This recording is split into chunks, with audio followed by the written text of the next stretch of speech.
What's going on, YouTube? We got an investment video. I'm here to make you a lot of stubs. As you know, on my investment tips videos, I tend to do a lot of research. But as always, my word is not gospel. I don't know who's going diamond. I don't know who's going gold. But I have predicted a good amount of success as far as those lower golds that have went diamond, such as Cedric Mullins, Rafael Devers, Gosman when he went diamond. So we have predicted fairly well on the channel so far. I'd like to dive in deep. I also said that Bo Bichette was going to go diamond, but we had a few others. And I also said I wouldn't invest in some other players who ended up not going diamond.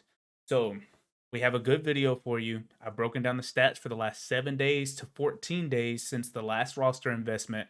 I have a couple sleepers that I think could be long-term plays. I have a couple sleepers that aren't necessarily at 4,000, such as Cronenworth, which we do have on here, but not just him. As you can see, some people just look like they're already paid to go diamond. B Crawl, Kendall Graveman, just a few like that I don't necessarily want to mention, but I did put their stats on here in case you have invested in them and you just want to know what are their chances. We'll get right into the video, but first, hit that like button. We'll aim for 15 likes on this video. Pretty soon, hopefully, we'll aim for higher, but for now, we'll aim for 15 likes.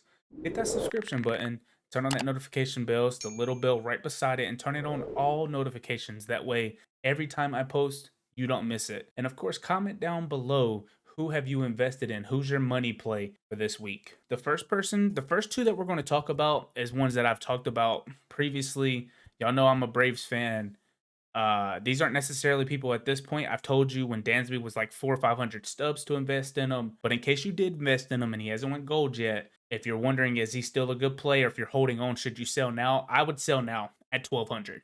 There's no reason to wait for him to go gold because he's already past quick sell value, if you get what I'm saying. Unless you believe he has a chance to go diamond later in the year, I don't necessarily know that. So Dansby's somebody that we have talked about for weeks.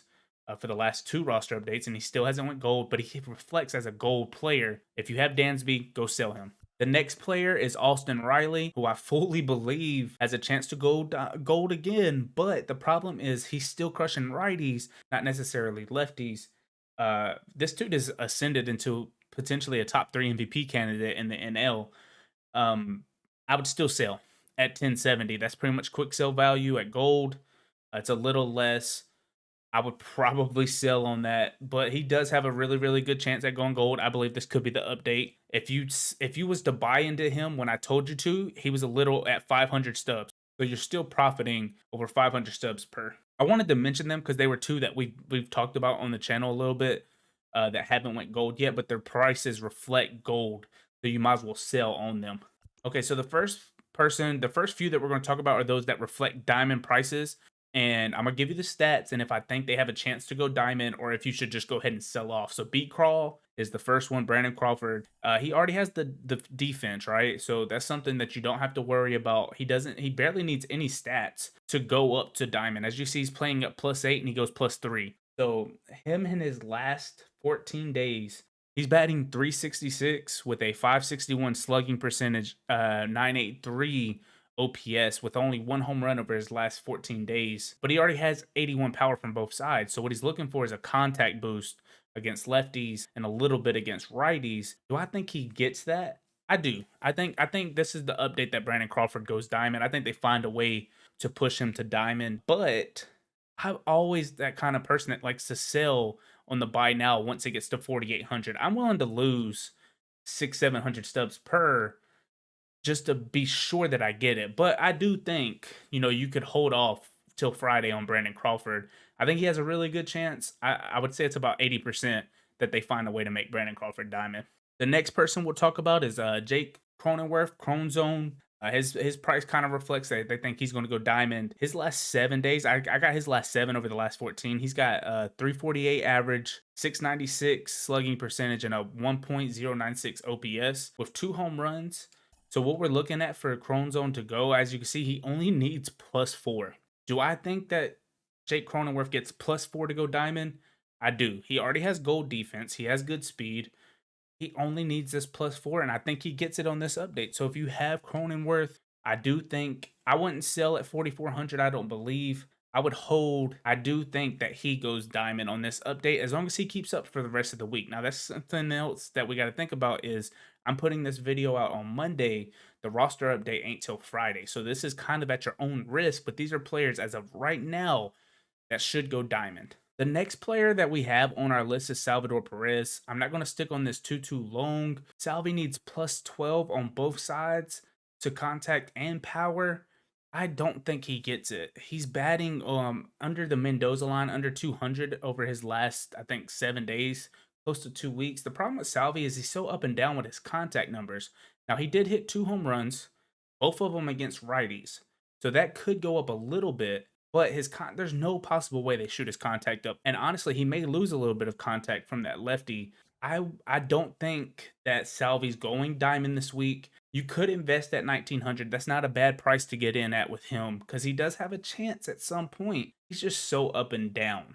Now, the next player who we have on our thing is Devin Williams. He's at 3,200 sell now. I think that's a good price to buy in at because I don't see how he doesn't go diamond. The issue is he was already diamond once this year. SDS doesn't like to fluctuate back up and down. They just don't. They've proven that. Honestly, they're unpredictable with their diamond picks, but one thing that they are consistent with is once they drop somebody, they don't bring him up easily.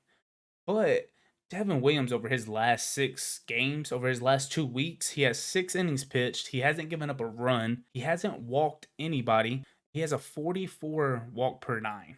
With that said, his walk per 9 could go up from 44 to, they could boost it up till he hits that diamond threshold that he needs. Because like I said, over the last 2 weeks, he hasn't walked anybody.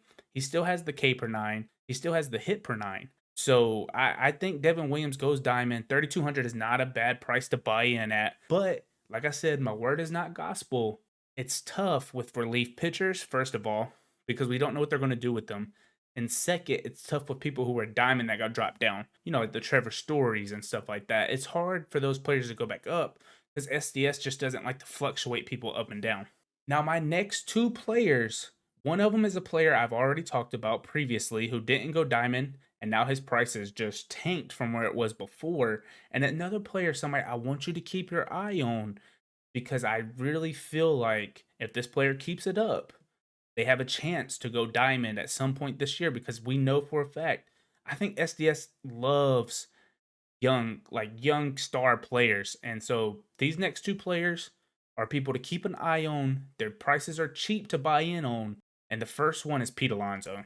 Now, I talked about Big Meat Pete. I think 2 roster updates ago, I said I wouldn't buy in because he was at like 3,900 and it was no guarantee that he would go up. But once again, over the last 2 weeks, Pete has a 327 average, 673 slugging with a 1.070 OPS and 4 home runs. And then over the last week alone, he's batting 333 with a 741 average with a 1.160 OPS and 3 home runs. That's over his last 7 days. He's batting over 300 again into this video, and his contact numbers don't reflect that. I think Pete has a good chance of going up. He's playing up 11-5. He's up to an 84 because of that. I think he has a chance. And at 1,400, you're not really risking much. I do understand if you don't buy into him. That's why these last 2 players are they're not guarantees. But with him batting this well, and he was batting well the last time, I just see that he could be one of those players that nobody's talking about that does have a good chance that you can. These are the kind of players that you can buy in on or at a lower tier at 1,000, at 1,500. Like I told you with the Cedric Mullins and the Devers, that you can make hundreds and hundreds and hundreds of thousands on instead of 50, 60K. The next player is Lubom, and he doesn't need much to go up to diamond from an 81 because he already has speed and he already has diamond fielding. The only thing that matters with the fielding is fielding reaction, pretty much. He has the diamond shield. Even though it says silver, he has diamond fielding. And on top of that, he has the speed. And so since he's come back from injury, this is why nobody's talking about him, because he just came back from injury 2 weeks ago. Over his last 14 days, he's at quick sell value.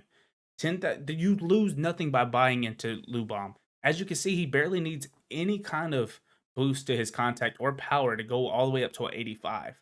If you remember correctly, Joey Gallo shot up from an 81 to an 85 because he already had diamond fielding. So he didn't need much for his hitting.